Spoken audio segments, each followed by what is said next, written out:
I'm kind of going all in on the double game week players almost. I'm putting my faith in Bowen with 2 fixtures versus Foden's 1. I'm putting my faith in Morris to beat Haaland over 3 fixtures over Liverpool away. Yo, listen up, Rue is stepping up the game, where fantasy Premier League runs in his veins. From transfers to captains, he's always on top, guiding you through every game week non-stop. They say Rue got that Salah flow. Welcome to the channel, enjoy the show. Wild cards, free hits with so much vibe. If you're hunting for success, then make sure you subscribe.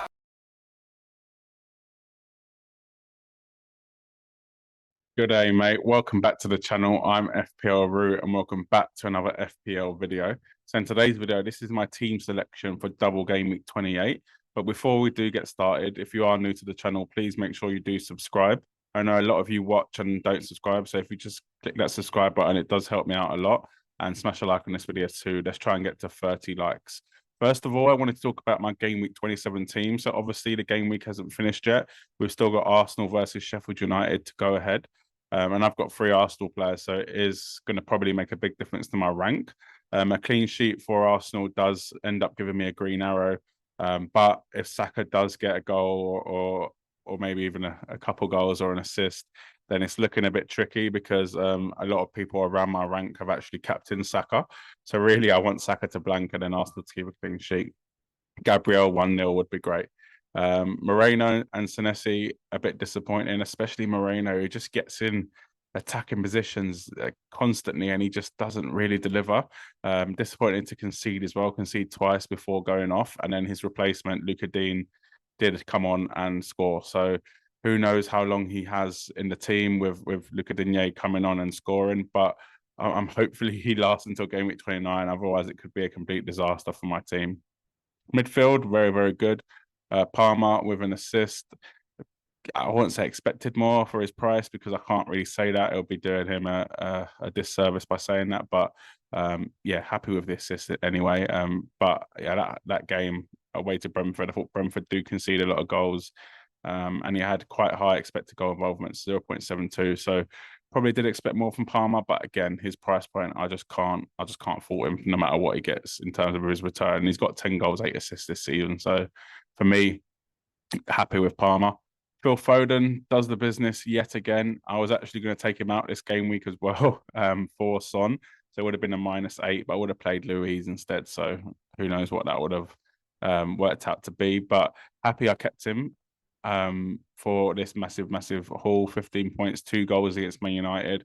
Obviously he got a goal against Bournemouth in game week 26 too, so that's 3 goals in his last 2 games. He's on fire, to be honest, and what a goal it was against Man United, and probably should have got another goal or at least an assist. But for me, yeah, happy with that 15-pointer. My transfer in, Son done the business right at the end, scoring Spurs' 3rd goal in their 3-1 win against Palace. He did, yeah, ended up on 7 points. Could he have got more? Definitely. He hit the post. He should have had an assist as well for Werner's 1-on-1. But 7 points, again, for a new signing, I can't complain too much. And really, I kind of want him for game week 29 the most. But this Palace game was just a bonus. The front line, done okay. Haaland returns again, but he missed an absolute sitter. I'm sure a lot of you have seen it, but he was, yeah, I don't know how he missed, to be honest. He should have just headed it in, but he tried to go over his foot and then kicked it over the bar. I think it was harder to miss than score, but again, I'll forgive him after him scoring 18 goals this season. So Haaland is Haaland, captained him, probably definitely the wrong choice. Should have gone Watkins or maybe even Saka, but who knows. But Watkins does the business again. Honestly, he's been so consistent recently. 5 goals in his last 3 games. He's up to 16 for the season, which is only 2 behind Haaland. Obviously, Haaland missed a lot for injury, but still 15 assists in that as well. So very, very good season for Watkins. 2 goals against Luton. And yeah, he's just on fire at the minute. And so are Villa, to be honest. 3 wins in a row. And yeah, they are looking very, very good. Solanke with a blank, kind of typical considering a lot of people might have took him out because of his injury or benched him because of his injury, and he kind of ended up not doing great in this game week. He came off around the 88th minute, Didn't really have too many chances. His expected goal involvement was 0.29, which you probably expect more from Solanke. He actually got more against Man City than he did against Burnley. So for me, disappointing there, especially with such a good fixture. Burnley away, and then obviously going into the double game week, hopefully he does end up staying fit. But other than that, pretty happy with this week. Obviously, could do with an Arsenal clean sheet to get that green arrow. Areola on the bench, 13 points, was a bit hurtful, but I was never going to start him over over David Raya against Sheffield United. Douglas Luiz on the bench, but ended up being my lowest scoring forward, obviously apart from Saka, but I was never going to bench Saka. Doughty on the bench, 5 points, would have been nice as well, but again, I don't think I would have played him over anyone. So overall, really happy with this game week. Even though it could be a red arrow, it shouldn't be a big one. And just hopefully, I guess Gabriel can get a goal or Arsenal can keep a clean sheet and we get a green arrow. Let's move on to my double game week 28 team. So double game week 28 is here. So Luton double and Brentford double. Luton have 2 away games against Crystal Palace and Brentford. Brentford have 2 home games against Sheffield United and Luton. So obviously Bournemouth do have the better double game week, but it's still a really nice double game week for Luton. We'll start off with the goalkeeper. So Areola gets the nod in the net. This is how my team will look basically pre-transfers, and then I'll go through my transfers, etc. But Areola stays in the net. So Burnley at home. Again, a really good fixture. David Raya's on the bench, obviously, because he does play Brentford, which he's on loan from Brentford, so he can't play them. I guess a bit of a stupid decision for me to have Raya on my first wild card. I should have just gone Gabriel, would have got his goals, etc. But I just felt like there were more, I guess, options out there for defenders rather than goalkeepers. And to be honest, I was right. Areola and Dubravka haven't really delivered until this game week, so I wasn't wrong in that one. But it just means now I go into this game week with only 2 Arsenal players, which is disappointing, but it's just one of them things. And I'm happy Areola has a great fixture, so Burnley at home for him in that one. Gabriel again gets the nod. Really good fixture. Brentford at home. Again, Arsenal's defense does look very good at the minute. And for me, Gabriel is always a threat from set pieces. Originally, I had Senesi in the team, but he did come off injured in game week 27 against Burnley, which is after 10 minutes, which is horrible. I've had him since my first wild card in game week 19-20, and I held him because I knew Bournemouth would have loads of doubles, and as soon as they get a double, he gets injured. It's probably going to miss both fixtures in a double game week. It's a hamstring injury, which is probably going to be at least 2, 3, 4 weeks. It's just one of them unlucky situations, I guess. But his replacement is Moreno for the minute. When we come to my transfers, you'll see that maybe it won't be Moreno, but for now it is Moreno with Spurs at home, not accepting a clean sheet, and I am a bit worried about his starting chances now. But Aston Villa do have a European game midweek, so hopefully that does tell us who might start on the weekend in the Premier League. Hopefully it means Luca Digne plays in Europe and then Moreno plays in the Premier League. But it's not ideal going into Spurs with having to play Moreno. Doughty gets a nod, obviously, with a double game week, 2 good fixtures. Another attacking return for him in game week 27. That brings him up to 8 assists this season with 1 goal. So very good for, I guess, a Luton team that is not the best. They've lost 4 in a row now. They haven't won in 5. So they are in a bad run of form, but they're still scoring goals. They scored 2 against Villa, 1 against Liverpool, 1 against Man United, 1 against Sheffield United, and 4 against Newcastle, and 4 against Brighton. So they are scoring goals still, and I think Doughty can be a nice threat for attacking returns. To be honest, I can't see him keeping a clean sheet in any of these games, but I'm just hoping for 4 points from appearance and then maybe get an assist and trying to round it up to at least 10 points. But I'd be over the moon with 10 points, to be honest with you. Like I said, the defense is a bit of a sticky one at the minute because I was relying on Senesi to play this game week and have a double game week. Estupiñán, again, with a really nice fixture, but I just can't really trust Brighton at the minute. Hopefully we get some indication midweek on who plays and then who potentially could play in the league. So if Lamptey does play in Europe, then hopefully that means Estupinan does play in the league and I can start him against Forest at home. But if not, I'll probably have to make a transfer, which we will go on to later on in the video. So next up is the midfield. So Saka stays in the team, very good fixture. Brentford at home. Like I said, Brentford have been conceding quite a few goals recently. And it's Arsenal at home. It's a good fixture. And yeah, I can definitely see Saka going well. I've got my vice captains on C on him. Ideally, I'd go for a double game week player, but for a vice captain. But I think if a fixture gets called off, then you end up with a single game week player from Bournemouth or Luton. So for me, I think I'd rather just go for Saka with that one. But yeah, I doubt that it's going to be get called off anyway. So both games anyway will be called off. So yes, Saka's there as a vice captain. Obviously, this has been recorded before the Sheffield United game, as I've said, but Saka's been in great form, 13 goals, 8 assists this season. He's scored basically every game since game week 21 was his blank. And yeah, he's on fire, the geezer, to be honest. His point scoring since game week 22 has been 10, 9, 15, 15, 10. And who knows what he's going to get against Sheffield United. I can see him getting at least a goal in that one. Son against Villa away, not the easiest place to go, but I'm pretty sure this is a fact. But Spurs haven't failed to score in a game this season, a league game. So it just goes to show how, I guess, good their attacking threat is. However, I'm going to contradict myself a little bit, but I know I just said Spurs' attack is good, but I think there is still something missing there. I don't think they work as a front three that well, but I think Son up front is definitely better than Son on the wing. I think Son on the wing is a thing of the past, to be totally honest with you. I know a lot of Spurs fans disagree with me, so let me know if you're a football fan in general, what you think about that, whether you think Son can still do it on the wing. But for me, I think he's so much better in the middle. Now that Richarlison's injured for about 3-4 weeks, we should see Son in the middle for the foreseeable future. And to me, I think that's going to be better for Spurs in general. Obviously, Werner on the left, maybe Kulusevski or Brennan Johnson on the right. For me, it just doesn't scream. It doesn't scream like unlocking doors or unlocking a tight defense. However, if it is Aston Villa away, and I think Spurs can do damage on the counter attack against Aston Villa, and for me, I think Son is a very, very nice option in this game week.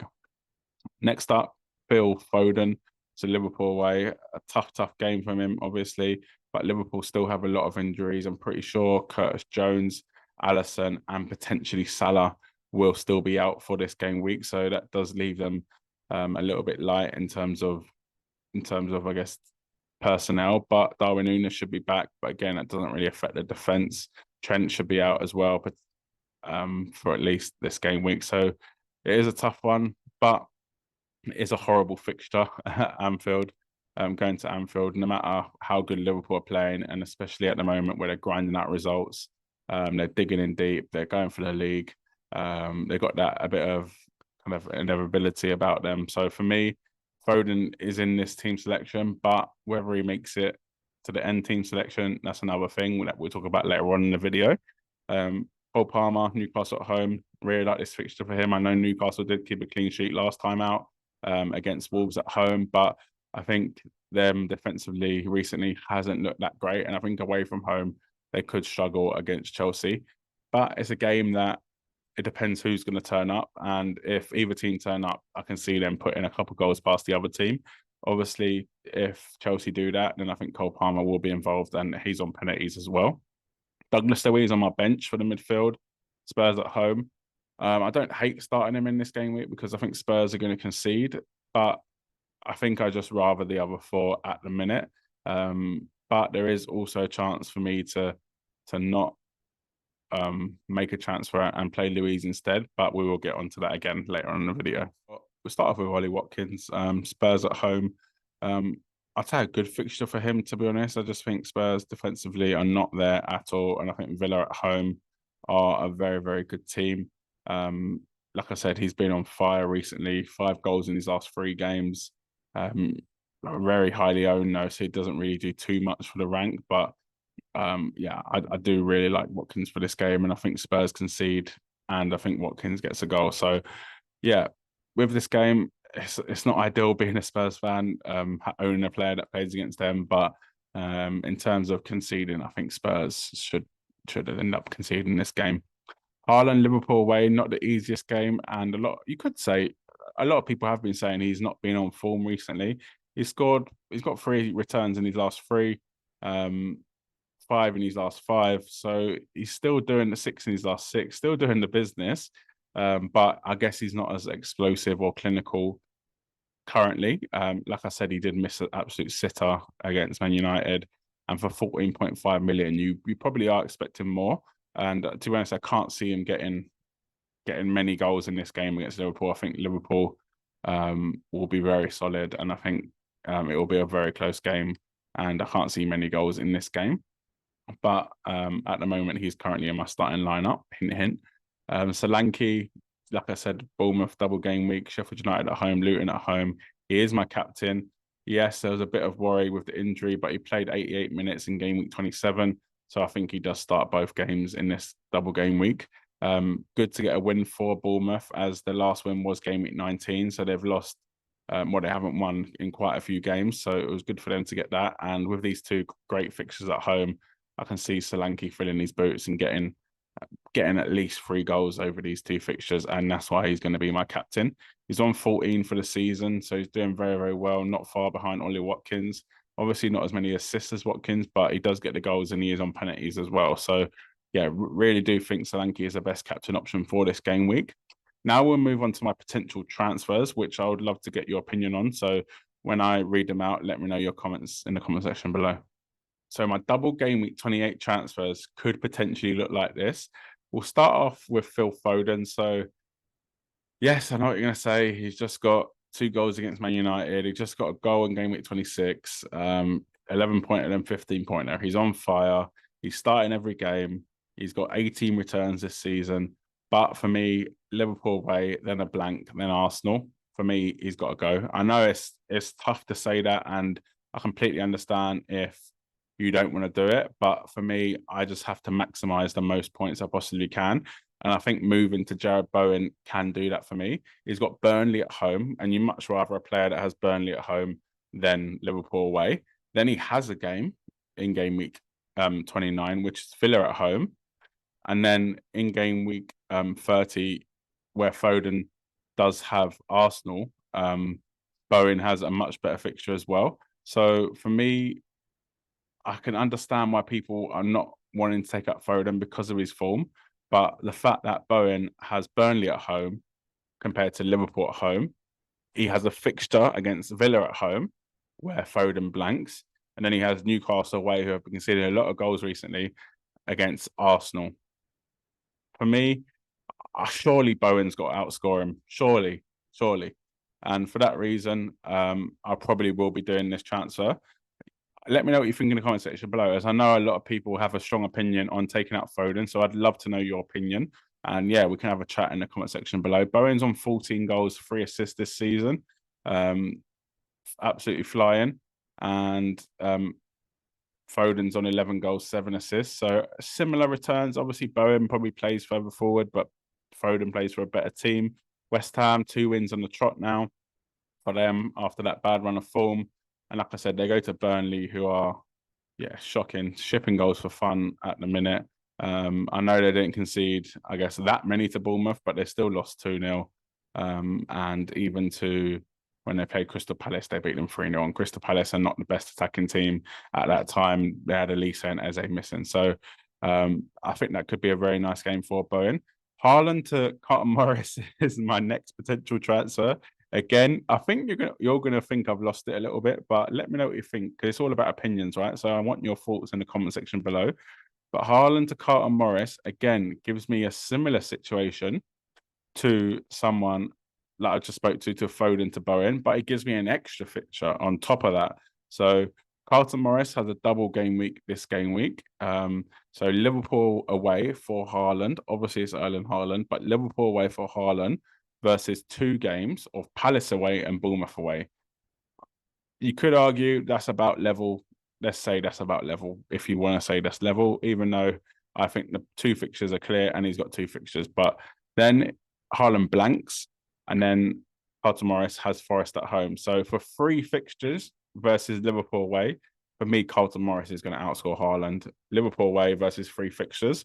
When they come back, though, after the blank game week, obviously Haaland has Arsenal, whereas Morris has Spurs away. But you can always transfer him out, bring back Haaland. There's potential to do something else, maybe bring in a Liverpool forward.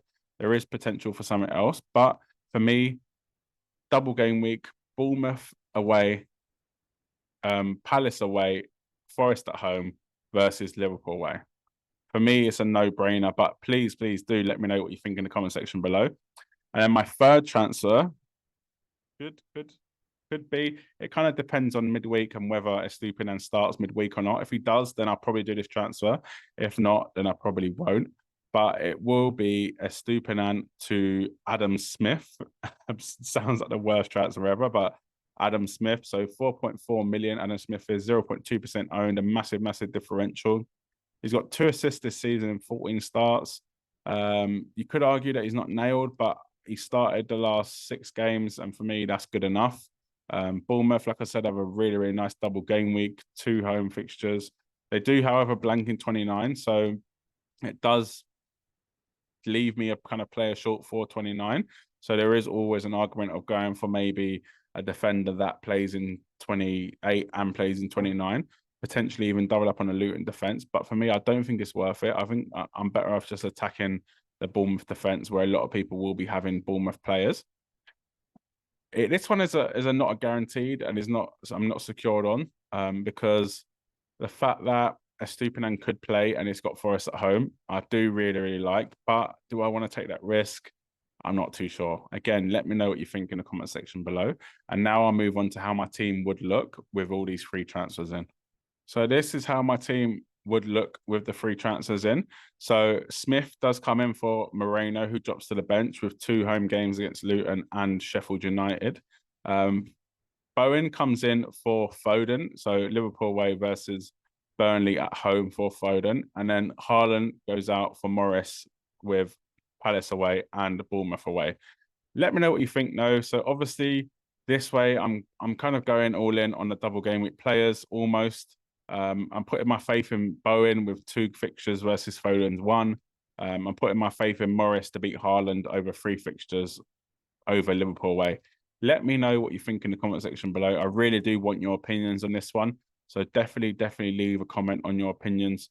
Is taking out Foden a bit wild? Is taking out Haaland completely wild? Is bringing in a Luton forward for Haaland completely wild? Just let me know in the comment section below. And if you've liked this video, please smash a like. Let's get to 30 likes and subscribe to the channel if you are new. Good luck for the game week.